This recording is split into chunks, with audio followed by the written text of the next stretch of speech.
അതിൻ്റെ ലുക്കും ഏകദേശം അതേപോലെ ഒരു നമ്മുടെ തെലുങ്ക് പടങ്ങൾ വരുന്ന വില്ലന്മാരെ സെയിം ആ ലുക്കുകൾ ശരിക്കും അങ്ങനെ ഒരു മാസ് വില്ലൻ അല്ലെങ്കിൽ ഒരു കോമഡി അല്ല അങ്ങനത്തെ ഒരു കഥാപാത്രമാണോ?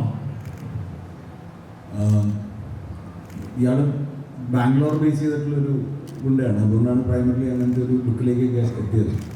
ഓൾമോസ്റ്റ് ചുറ്റൂന്ന് പറഞ്ഞ ചുറ്റു കണ്ട് പോയ ആളുകളിൽ നിന്നും ഒരുപാട് പേരിൽ നിന്നാണ് അങ്ങനെ ലുക്കിലേക്ക് എത്തിയത്. രണ്ടാമത്തെ ചോദ്യം എന്തായിരുന്നു?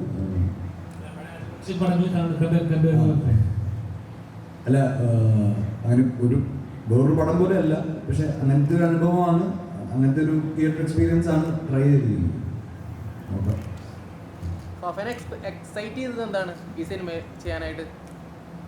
ഇതുപോലത്തെ ഒരു പരിപാടി ഞാൻ ഇന്നുകൊണ്ട് പിടിച്ചിട്ടില്ല. എന്നെ ഇങ്ങനെ ആരും അഴിച്ചു വിട്ടിട്ടില്ല.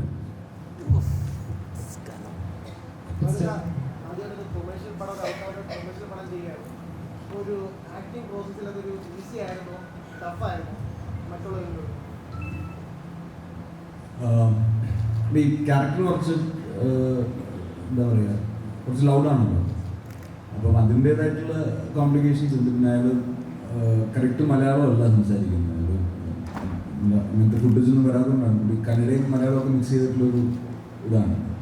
അപ്പം ഉറക്കെയാണ് സംസാരിക്കുന്നത്. അങ്ങനെയുള്ള കുറേ കാര്യങ്ങളുണ്ട്. ഈ കാര്യമൊന്നുമില്ല, ട്രെയിലർ പോലും ഇല്ല. ഇതൊക്കെ ചെയ്താലേ അങ്ങനെ പ്രത്യേകിച്ച് കാര്യമൊന്നുമില്ല. എനിക്ക് ഈ പടം എന്നല്ല, ചെയ്യുന്ന പടങ്ങളെല്ലാം ആൾക്കാർ കാണണമെന്ന് ആഗ്രഹമുണ്ട്. അപ്പോൾ ഇത് ഒരു ഇൻട്രോ ഈ പടത്തിന് ആവശ്യമുണ്ടെന്ന് തോന്നി. പടം കാണാൻ പോകുന്നതിന് മുമ്പ് ഈ പടത്തിനെ പറ്റി ഒരു ഇൻട്രോ ആൾക്കാർക്ക് കൊടുക്കണമെന്നുണ്ട്. ഞാൻ അല്ലെങ്കിൽ പോസിറ്റീവ് അല്ല, ഞാൻ ഭയങ്കര പോസിറ്റീവാണ്. ഇല്ല, അതെന്നാ കുട്ടികൾ ചുമ്മാ, ഞാൻ ഡാൻസ് പഠിച്ചിട്ട് പോയതൊന്നുമില്ല. കുട്ടികൾ ചുമ്മാ പറഞ്ഞുകൊണ്ട് ഞാൻ അവരുടെ സന്തോഷത്തിന് വേണ്ടി അവരെന്തോ യൂണിയൻ ആയിരുന്നു. അപ്പോൾ അതിൻ്റെ ഒരു സന്തോഷത്തിന് ചുമ്മാ യൂസ് ചെയ്യാം. കാരണമൊന്നുമില്ല, ചുമ്മാ അതിൻ്റെ ഒരു ലൈക്ക് പറഞ്ഞല്ലോ, ഞാൻ ഇതുവരെയും ചെയ്യാത്ത സിനിമകളുടെ സ്വഭാവവും പെർഫോമൻസ് ആയാലും ഇങ്ങനെയൊരു സെറ്റിങ്ങിൽ ഇങ്ങനൊരു എന്താ പറയുക, ബാംഗ്ലൂരിൻ്റെ ഒരു കോളേജ് ലൈഫും സ്റ്റുഡൻറ്റ് ലൈഫും വേറൊരു സൈഡാണ് നമ്മൾ എക്സ്പ്ലോർ ചെയ്തിരിക്കുന്നത്. അപ്പോൾ അങ്ങനെയൊക്കെ മൊത്തത്തിൽ പുതുമ തോന്നിയതുകൊണ്ടാണ്. അല്ല, അങ്ങനെയല്ലല്ലോ, അങ്ങനെ ഒരിക്കലും അല്ല. ഇപ്പം എന്നെ തേടി വരുന്ന സിനിമകളാണ് ഞാൻ ചെയ്യുന്നത്. അപ്പം മാക്സിമം ഓരോ സിനിമകളും ഡിഫറെൻ്റ് ആകണമെന്ന് നമുക്ക് ആഗ്രഹമുണ്ടല്ലോ. ഈ സ്വഭാവത്തിലുള്ള സിനിമകൾ ഇപ്പോൾ ചെയ്യാൻ മെയിൻ റീസൺ എന്താണെന്ന് വെച്ചിട്ടുണ്ടെങ്കിൽ എൻ്റർടൈൻമെൻറ്റ് കുറച്ചുകൂടെ സിനിമകളിൽ വരണമെന്ന് തോന്നി. ഇപ്പം ഈ പറയുന്ന ഓഫ് ബീറ്റ് ഫിലിംസിനൊക്കെ ഇപ്പോൾ നമുക്ക് വേറെ പ്ലാറ്റ്ഫോംസ് ഉണ്ട്. ഇപ്പോൾ അത് തിയേറ്ററിക്കലായിട്ട് ചിന്തിക്കണമെന്നൊന്നുമില്ല, ഇതിനെല്ലാം പല പല ഓപ്ഷൻസ് ഉണ്ട്. തിയേറ്ററിക്കലായിട്ട് സിനിമകൾ ചിന്തിക്കുമ്പോഴാണ് ഈ സ്വഭാവത്തിലേക്കുള്ള സിനിമകളിലേക്ക് എത്തുന്നത്. തൊണ്ടി മുതൽ ചെയ്യുമ്പം ഒരു ഭയങ്കര പുതിയൊരു എക്സ്പീരിയൻസ് ആയിരുന്നു. എന്ന് വെച്ചാൽ എല്ലാം പോലീസുകാർ നമ്മളൊരു സെറ്റ് ചെയ്തിട്ട്, ഒരു സെറ്റ് ഉണ്ടാക്കി, പോലീസ് സ്റ്റേഷൻ സെറ്റ് ഉണ്ടാക്കിയിട്ട് എല്ലാം ആക്ഷൻ പോലീസുകാരാണല്ലോ നമ്മൾ അതിനകത്ത് ഹയർ ചെയ്തത്. ഞാനും അലൻ ചേട്ടനും മാത്രമേ ഉള്ളൂ, സുരാജ് ചേട്ടനും ആക്ടേഴ്സായിട്ട്. എനിക്കത് ഭയങ്കര പുതിയ എക്സ്പീരിയൻസ് ആയിരുന്നു. അപ്പം ഫസ്റ്റ് ഡേ എന്നെ അവിടെ കൊണ്ടുപോയിട്ട് പുറത്തും പറഞ്ഞ് ഒരാളെ ബസ്സിൽ വെച്ചിട്ട് ഇങ്ങനെ മാല മുട്ടിച്ച് പിടിച്ചു. അയാൾ പോലീസ് സ്റ്റേഷനിൽ കൊണ്ടുവന്ന് എന്താണ് ചെയ്യേണ്ടത് അത് ചെയ്യാൻ പറഞ്ഞു. ഞാൻ ചുമ്മാ നിൽക്കുകയായിരുന്നു. പോലീസ് അവരാണ് ഇതെല്ലാം ചെയ്തത്. എനിക്കത് ഭയങ്കര ഒരു, ഞാൻ അതുവരെ ചെയ്യാത്തൊരു എക്സ്പീരിയൻസ് ആയിട്ട് എനിക്ക് തോന്നുന്നത്. മൊത്തത്തിൽ ആ പടം ഞാൻ ഭയങ്കര എൻജോയ് ചെയ്തു. ഒരു ഷൂട്ടിന് പോകുന്നതിൻ്റെ ഒരു ധാരണ ഉണ്ടാവും. അത് ഏത് അളവ് എന്നുള്ളത് ഇപ്പം ഞാൻ അവിടെ പോയി ചെയ്യുന്നത് കണ്ടിട്ട് ഇതല്ല കുറച്ചുകൂടെ ചെയ്യണം, അല്ലെങ്കിൽ അതിൽ ഇത്രയും വേണ്ട, അത് ഷൂട്ടിൻ്റെ പ്രോഗ്രസ്സിലായിരിക്കും നടക്കുന്നത്. പക്ഷെ ഒരു ധാരണ ഉണ്ടാവും, ഒരു എന്താ പറയുന്ന ഒരു കാരിക്കേച്ചർ പോലെ. നമുക്ക് ഈ കഥാപാത്രത്തിൻ്റെ എല്ലാ വശങ്ങളും നമുക്കറിയായിരിക്കും. പക്ഷെ അത് ഷൂട്ട് തുടങ്ങി കഴിഞ്ഞിട്ടാണ് അതിൻ്റെ കറക്റ്റ് ഡ്രാഫ്റ്റിലേക്ക് എത്തുന്നത്. പലപ്പോഴും റീഷൂട്ട് ചെയ്യാറുണ്ട്.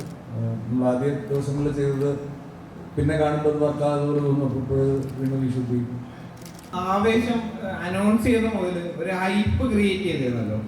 ഇപ്പം അതിനുശേഷം ഇത് വേറൊരു ടൈപ്പ് പരിപാടിയാണെന്ന് സുഷിൻ പറഞ്ഞപ്പോഴൊക്കെ ഒരു ഹൈപ്പ് ക്രിയേറ്റ് ചെയ്തു. അപ്പൊ അതിന്റെ ലുക്കിലൊക്കെ ഒരു ഹൈപ്പ് ക്രിയേറ്റ് ചെയ്തു. അത് കഴിഞ്ഞിട്ട് ഒരു ദിവസം കൊണ്ട് ധ്യാൻ വന്ന് രാവിലെ മുതൽ വൈകുന്നേരം വരെ ഇന്റർവ്യൂ കൊടുത്തിട്ട് ആ സീൻ മൊത്തം ധ്യാൻ കൊണ്ടുപോയി, ആ ഹൈപ്പ് മൊത്തം ധ്യാൻ കൊണ്ടുപോയി. അതിനെങ്ങനെയായിരുന്നു നോക്കിയത്?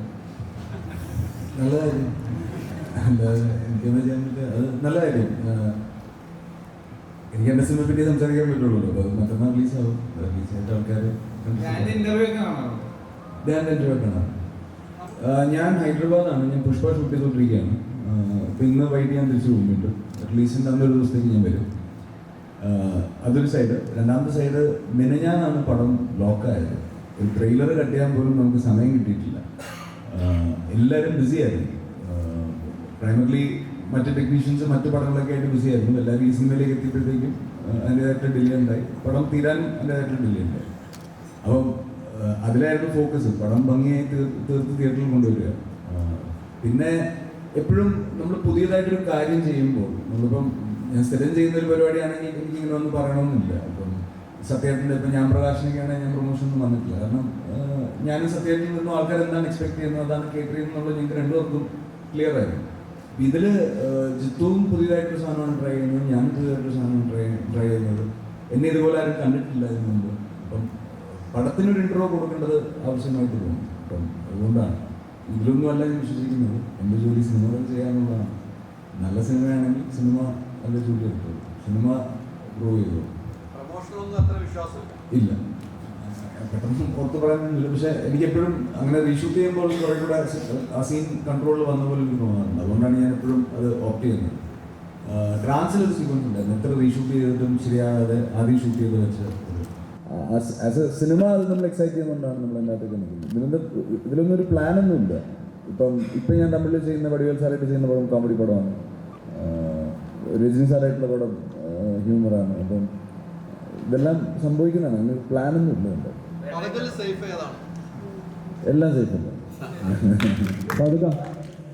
എനിക്കറിയില്ല എൻ്റെ അടുത്ത് ഇതൊന്നും ഞാൻ പറഞ്ഞില്ല. ഇതൊന്നും പ്ലാൻ ചെയ്ത് സംഭവിക്കുന്നതല്ല. നമ്മളെ വിശ്വസിക്കുന്ന കുറേ ആൾക്കാർ തരുന്ന എനർജിയും കോൺഫിഡൻസുമാണ്. എനിക്ക് തോന്നുന്നു അത് ചെറിയ ഒരു ഡിസ്കഷൻസ് ഉണ്ടായിട്ടുള്ളതെന്ന് തോന്നുന്നത്. അങ്ങനെ അത് കഴിഞ്ഞിട്ടാണ് എനിക്ക് ഏറ്റവും കൂടുതൽ തമിഴിൽ സിനിമകൾ വന്നിട്ടുള്ളത്. ഇപ്പോഴും തമിഴിൽ നിന്നാണ് ഏറ്റവും കൂടുതൽ സിനിമകൾ വരുന്നത്. അങ്ങനെയൊന്നുമില്ല. എല്ലാവരും എന്താ പറയുക, ഒരു നേരത്തെ പറഞ്ഞ പോലെ ടാലൻറ്റ് കൊളാബറേഷനായിട്ട് തന്നെ കാണുന്നുള്ളൂ. അല്ലാതെ നമ്മളവിടെ പോയി തമിഴ് സിനിമ ചെയ്ത് തമിഴ് സിനിമ എന്നേക്ക് മാറ്റാനൊന്നുമല്ലല്ലോ പോകുന്നത്. നമ്മളവിടെ പോയി നമ്മുടെ ഫ്രണ്ട്സ് വിളിക്കുന്നു. ഇപ്പം എന്നെ സംബന്ധിച്ചിടത്തോളം എനിക്കിപ്പം കമൽ സാറായിട്ടുള്ള റിലേഷൻ, രജനി സാറായിട്ടുള്ള റിലേഷൻ ഒക്കെ ഇങ്ങനെ പോയി സിനിമകൾ ചെയ്തിട്ടുള്ളതുകൊണ്ടാണ്. അപ്പം ഞാനതെല്ലാം വളരെ പോസിറ്റീവായിട്ടാണ് കാണുന്നത്. എൻ്റെ ചോദ്യം എന്ന് വെച്ചിട്ടുണ്ടെങ്കിൽ ഇപ്പോൾ ടീസറിൻ്റെ സമയത്ത് എൻ്റെ ജീവിതത്തിൽ എനിക്ക് ഏറ്റവും പേടിയുള്ള കാര്യമാണ് ഫാസിൽ എന്ന ചോദ്യം ചെയ്യുക. അപ്പോൾ അത് ഉമ്മയോടൊക്കെ പറഞ്ഞിട്ട് ഞാൻ വീട്ടിൽ പോകുള്ളൂ. എന്നോട് ചോദ്യങ്ങളൊന്നും ചോദിക്കരുത് എന്ന് പറഞ്ഞിട്ട് ഞാൻ വീട്ടിൽ പോകുന്നത്. ഇപ്പോൾ ടീച്ചറിൻ്റെ ചില കട്ടുകളിൽ രാജമണിക്കൂറിൻ്റെ ചെറിയൊരു റെഫറൻസ് പോലെ കാണിക്കാൻ പറ്റും. എക്സ്പെക്ട് ആയാലും സ്ലാങ്ങിൻ്റെ ചെറിയൊരു ആയിരുന്നു. അപ്പോൾ ഇതിൻ്റെ രംഗനെ ബ്രീഫ് ചെയ്യാൻ നേരത്ത് അൻവർക്കാർ എന്തെങ്കിലും ടിപ്സോ അങ്ങനെ കാര്യങ്ങൾ എന്തെങ്കിലും ഉണ്ടായിരുന്നോ? ഇല്ല, രംഗ ആദ്യം എന്നോട് പറയുമ്പോൾ തന്നെ രംഗ ഇങ്ങനെയൊക്കെ ആയിരുന്നു എന്നുള്ളത് ജിത്തു ക്ലിയർ ആയിട്ട് പറഞ്ഞതാണ്. എന്നോട് കഥ പറയുമ്പോൾ തന്നെ രംഗ വെള്ളയൊക്കെ ഇട്ട് ഗോൾഡൊക്കെ ഇടുന്നൊരു ആൾ തന്നെയായിരുന്നു. പിന്നെ ഈ മീശയും ഹെയർ സ്റ്റൈലൊക്കെ നമ്മൾ പിന്നെ ഒരു ലുക്കിലേക്ക് എത്താൻ വേണ്ടി അങ്ങനെ ഇതൊക്കെ ഡിസ്കസ് ചെയ്ത് ഡ്രൈവ് ചെയ്തതാണ്. അല്ലാതെ വേറൊരു സിനിമയുടെ റെഫറൻസ് വെച്ചിട്ട് ചെയ്തതല്ല. ഇല്ല, പുഷ്പയല്ല ഏറ്റവും കൂടുതൽ ആഘോഷിച്ചത്. അത് കഴിഞ്ഞിട്ട് മറ്റേ ആളൊക്കെ ആഘോഷിച്ചിട്ടുള്ളൂ. പിന്നെ ഈ വില്ലന്മാരെ ആഘോഷിക്കുന്നത് വില്ലന്മാരുടെ തമാശകളൊക്കെയാണ് ആൾക്കാർ ഡിസ്കസ് ചെയ്യുന്നത്. അല്ലാതെ വില്ലന്മാരുടെ കഥാപാത്രത്തിൻ്റെ ക്വാളിറ്റീസൊന്നും അല്ല, പെർഫോമൻസിനെയാണ് ആൾക്കാർ സെലിബ്രേറ്റ് ചെയ്യുന്നത്. അല്ലാതെ ഇപ്പം മാമനിലായാലും വടിവേൽ സാറിൻ്റെ പെർഫോമൻസ് ആൾക്കാർ ഡിസ്കസ് ചെയ്തതാണ്. പുഷ്പയിൽ ബണ്ണിയുടെ പെർഫോമൻസ് ഡിസ്കസ് ചെയ്തതാണ്. നാഷണൽ അവാർഡ് വരെ കിട്ടിയില്ല. ശരിയാണ്, നാഷണൽ അവാർഡ് വരെ കിട്ടിയത്. അപ്പം ഇതെല്ലാം ഫേസാണ്. അത്രയ്ക്ക് രണ്ടും അറ്റത്താണ്. ശരിയാണ്. ഇതിൽ ഏറ്റവും ഇൻട്രസ്റ്റിംഗ് ആയിട്ടുള്ള കാര്യം, ആവശ്യം പെർഫോം ചെയ്യുമ്പോൾ ചില സമയത്ത് വൺ മോർ ജിത്തു ആവശ്യപ്പെടുമ്പോൾ ജിത്തു പറയുന്നത് ഇത് മുമ്പ് കണ്ടിട്ടുണ്ടെന്ന് പറയും. ഇത് മുമ്പ് കണ്ടതാണ്, അപ്പോൾ ഇത് എന്തെങ്കിലും ഉണ്ടോ നമ്മൾ. അപ്പം അത്രയും കോൺഷ്യസ് ആയിട്ട് ഒരാൾ നിന്ന് നമ്മളെ ഡയറക്റ്റ് ചെയ്യുമ്പോൾ ആ ഫ്രഷ്നെസ് സ്ക്രീനിൽ ഉണ്ടാകണം എന്നാണ് പ്രതീക്ഷിക്കുന്നത്.